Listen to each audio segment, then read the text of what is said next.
Hello, my dear 9th class students. My name is Neha Sachdev and I wholeheartedly welcome you to Step Up Academy. और आज हम start करने वाले हैं अपना lecture number 3 of chapter number 1 that is poem number 1 road not taken का।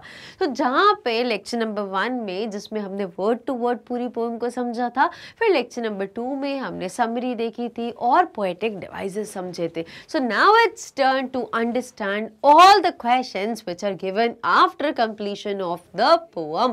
तो जल्दी से स्टार्ट करते हैं और हेड करते हैं क्वेश्चन नंबर 1 के साथ।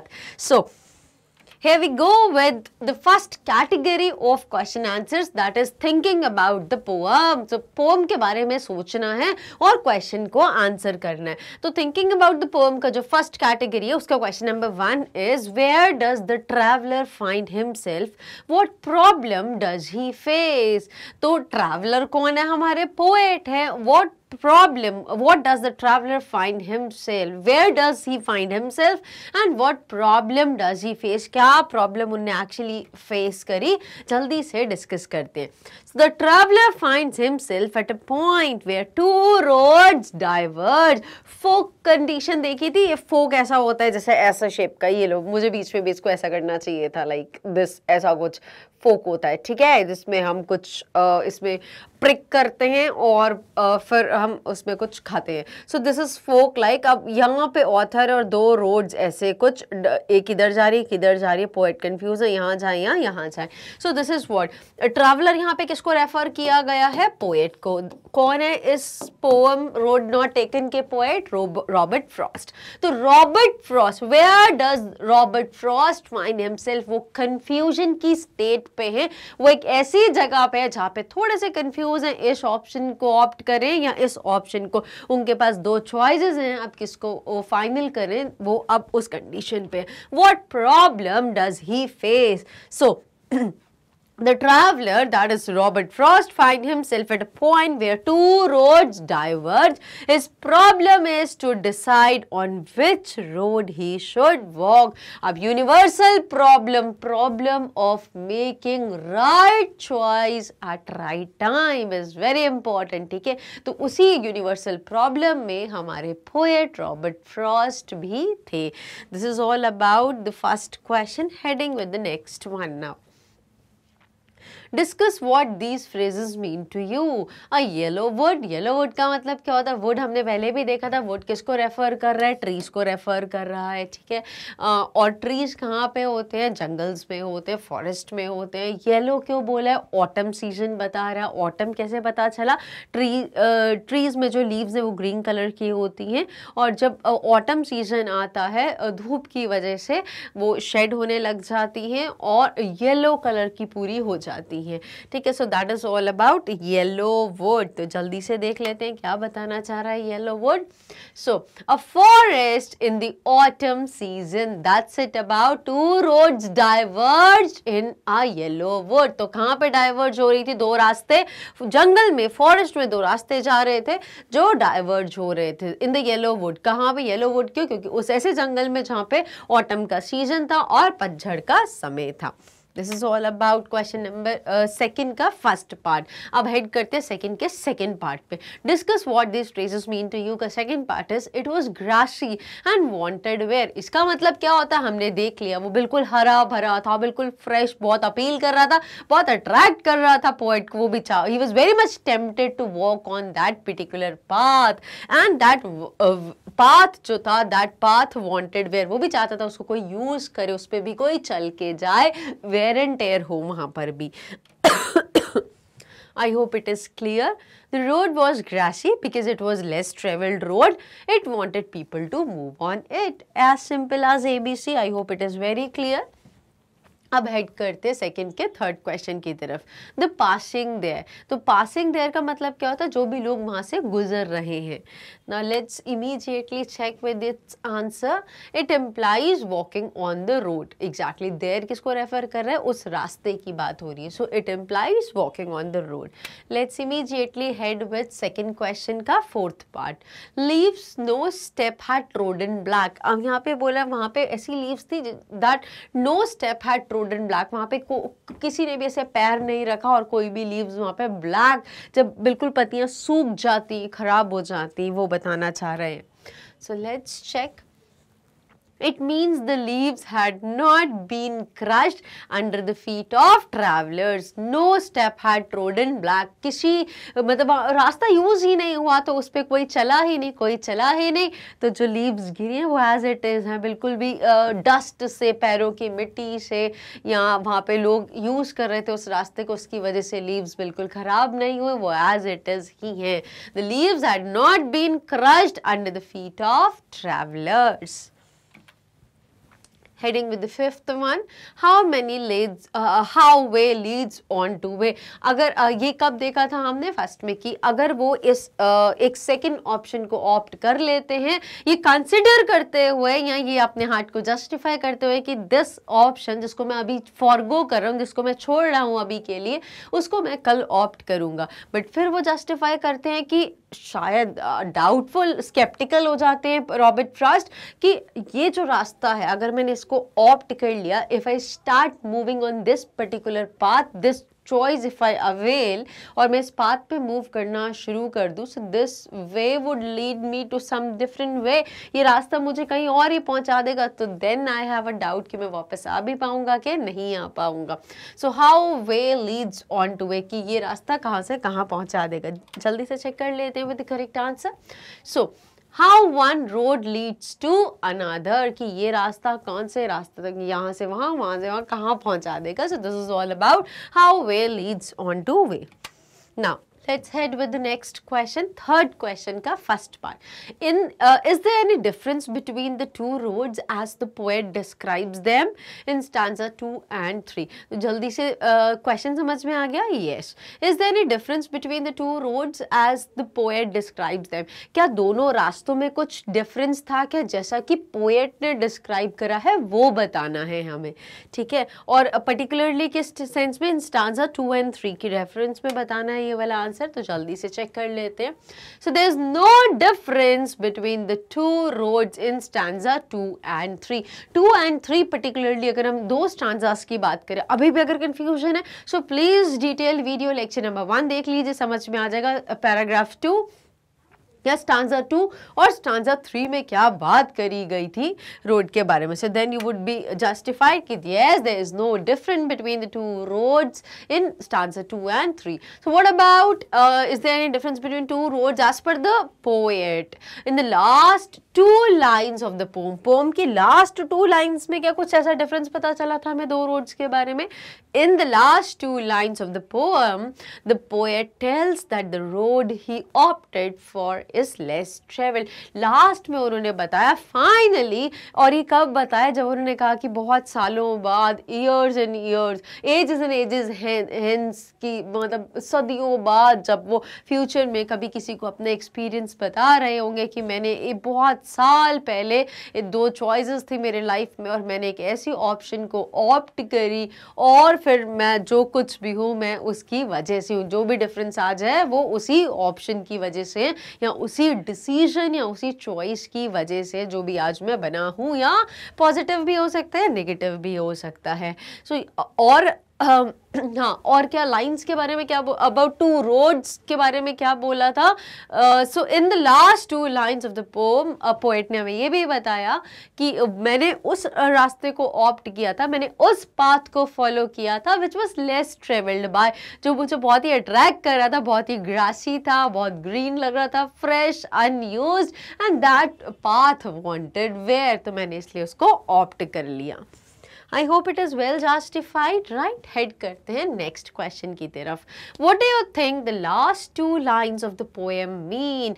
Looking back, does the poet regret his choice or accept it? So this is the gist of the poem. आपको क्या लगता है, poet को regret हुआ या poet ने accept करा कि अच्छा हुआ जो भी हुआ? What? ये हम बहुत अच्छे से डिस्कस कर चुके, poem में भी, summary में भी हमने समझी थी, और फिर से question answer के फॉर्मेट में भी समझ लेते, 3 बार revision.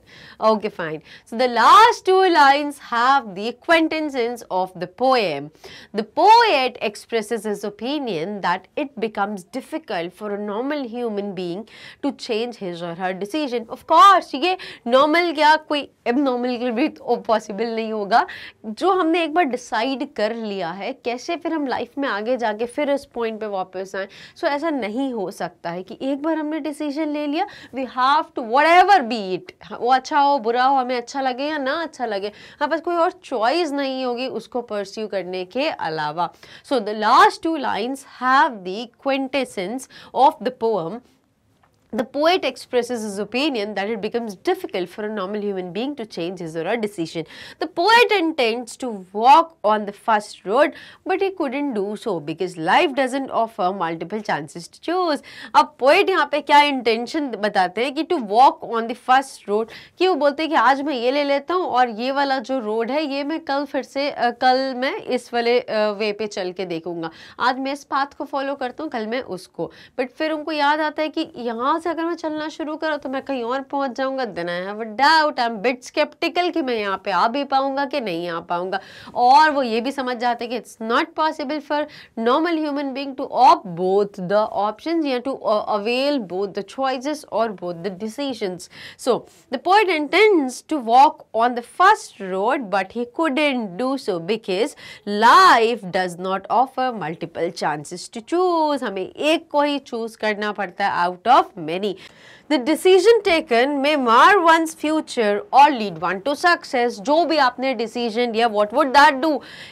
That taken may mar one's future. या तो आपके future को all together ruin कर देगा, खराब कर देगा, बर्बाद कर देगा, खत्म कर देगा, या फिर lead one to success. या तो आपको successful बना देगा. It makes all the differences. It is just about the right choice. It is just about the right decision taken at right time, which may make you or destroy you. Now he now repents for not getting a chance to travel on the first road. और अब Robert Frost को बहुत ज़्यादा repent हो रहा है कि काश उन्होंने वो ऑप्शन को ऑप्ट कर लिया होता जो उन्होंने किसी और दिन के लिए छोड़ी थी, कि द नेक्स्ट टाइम या अनदर टाइम और the next time I opt for this option. और वो वो जानते थे कि वो कभी पॉसिबल होगा ही नहीं. और now he cannot go back in the time travel तो नहीं कर सकते हो, ठीक है, it's not a sci-fi. तो अब कोई ऑप्शन नहीं except repent, except regret. So this is all about this beautiful questions answer. I hope it is well understood to you. Heading with the next one. अब हम head कर रहे हैं second category के first question की तरफ. Have you ever had to make a difficult choice, or do you think you will have difficult choices to make? Of course. देखो, अगर आप over confidence में आ गए कि नहीं, ऐसा नहीं हो सकता, कभी ना कभी लाइफ में किसी मोड़ पे आके आप ऐसी जगह खड़े हो जाओगे जहाँ पे आपके सामने 2 डाइवर्ज रोड्स मिलेंगी, जहाँ पे 2 डिफरेंट ऑप्शंस मिलेंगी. उसमें से आपको चाह कर या ना चाह कर एक को ऑप्ट करना ही होगा. प्लीज तब मेरी इन बातों को याद रखना और एक बार रॉबर्ट फ्रॉस्ट के इस रिग्रेट को ज़रूर याद रखना, उनके लेसन को ज़रूर याद रखना. तो आपको कभी भी रिग्रेट या रिपेंट नहीं होगा जो भी आपने डिसीजन लाइफ में लेंगे. Now how will you make the choice, for what reasons? जल्दी से देख लेते हैं. वेरी प्रैक्टिकल क्वेश्चन जो बहुत काम के चीज़ है. नाउ सच सिचुएशंस अकर इन एवरीवन्स लाइफ. ऐसी सिचुएशन से कोई भी नहीं बच पाया, तो आप जनाब कहाँ से बचने वाले हैं? In today's world people have numerous alternatives. और आप पहले तो मतलब रॉबर्ट फ्रॉस्ट के सामने तो वो सिचुएशन थी कि सिर्फ 2, अब तो अगर हम बात करें कि 20 ऑप्शंस है हमारे पास, ठीक है. So but the decision should be taken after considering all the ins and out. सारा अच्छा बुरा सब कुछ आर पार जितना भी हम देख समझ सकते हैं, प्रॉपरली सोच समझ के ही हमें डिसीजन को लेना चाहिए. but the decision should be taken after considering all the ins and outs of the situation. We must ruminate over the disadvantages also. और अगर हमें कंसिडर करना चाहिए कि मान लीजिए इसमें कोई डिसएडवांटेजेस भी हैं, तो हम इतने करेजियस होने चाहिए, इतना कॉन्फिडेंस होना चाहिए कि हम उनको रूल आउट कर देंगे. देखो, every coin has two facets, ये तो बहुत ही प्रैक्टिकल प्रूवन चीज, यूनिवर्सल ट्रूथ है. तो अगर देयर आर गुड्स तो there are bads as well. तो हमें इतना कॉन्फिडेंस होना चाहिए कि okay, if they would come the way, हम लोग उन चीज़ों को फेस कर लेंगे, वी वुड रूल आउट. ठीक है. सो after you have, heading with the next question, after you have had a choice, do you always think about what might have been or do you accept the reality? अब ये बहुत practical question है एक और. So after you have made a choice, और जब finally आपने choice बना ली, एक option को opt कर लिया, do you always think about what might have been? क्या आप उसके बारे में हमेशा सोचते हो कि क्या होता अगर मैंने वो ले ली होती, अगर मैंने काश वो option को opt किया होता फिर क्या होता? और do you accept the reality, या फिर आप रियलिटी प्रेजेंट में जीते हो कि अभी वो नहीं सोच सकता कि जो चला गया वो चला गया, सोच के भी क्या होगा, काश मैं वहां पर होता, मैं अच्छी जगह होता, मैंने उसको ऑप्ट किया होता, बट आज तो इसको ऑप्ट किया. रियलिटी तो यही है, तो इसी को फेस करो ना. तो आप क्या करते हो मुझे आप तो जरूर बता देना. उससे पहले इस क्वेश्चन के आंसर को जरूर डिस्कस कर लेते हैं हम लोग. नाउ